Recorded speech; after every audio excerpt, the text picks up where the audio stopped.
আজ কতজন লেবার এসেছিল? 212টা স্যার। দাদা আসবো? হ্যাঁ আয় বস। কিছু বলবি? আমার কিছু টাকা লাগবে। কত লাগবে?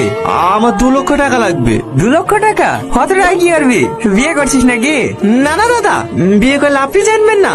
আমার বোনের অপারেশন করতে লাগবে। এই টনি, তুই তো আমাকে বলেছিলি এই পৃথিবীতে তোর বাপ মা ভাই বোন বলতে কেউ নাই, এখন বোন পেলি কোথা থেকে?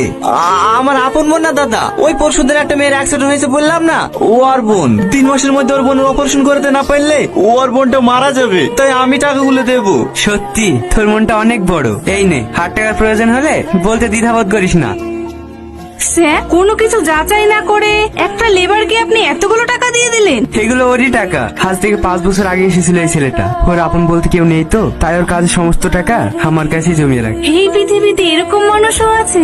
আজ 3 দিন ধরে শহরের অলিগলি সব জায়গায় খুঁজেছি, তারপরে যখন জানতে পারলো তুই এখানে আসি, তারপরে যে ধরে জানটা বসলো। জানি এটা